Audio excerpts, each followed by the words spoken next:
And then part C, determine the equation of the tangent to the curve at the point with parameter t where t is 0. Okay, so we get a bit of a problem going on here, and we have to think about it quite carefully. We've got a gradient of 1 over 0, which is not going to make much sense, but we need to still come up with an equation of a tangent, so we need to have a think about what this is actually meaning. The point would be 2 lots of 0 plus 1, which is 1, and then the y-coordinate would be 0. So we're at the point 1, 0, but our tangent has this impossible gradient.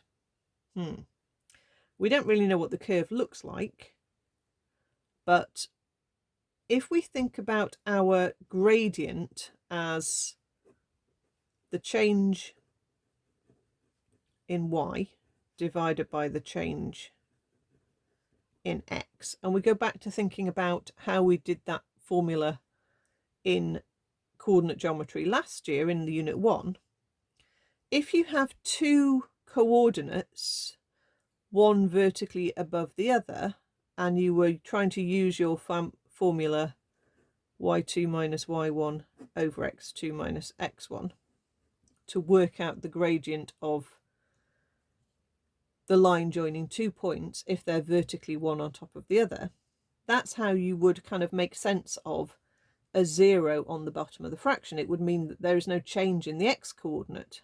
Okay, both x coordinates are the same. There is no change. When you do the subtraction, you'll get a 0. So it basically means that if the gradient of the tangent has this 0 on the bottom, then the tangent must be a vertical line.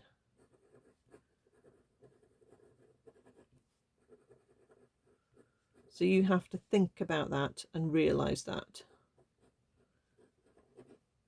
Okay. And then on a grid, if you're at the point 1, 0, but you've got a tangent which is vertical, okay, so maybe your curve is doing this shape, don't know.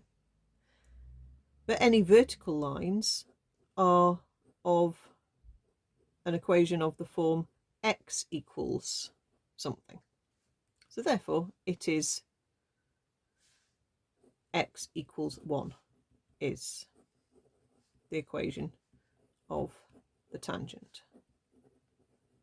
It's just a bit of a sneaky one, okay, giving you a vertical line rather than a gradient that kind of makes sense as you do your formula or as you do your normal procedures.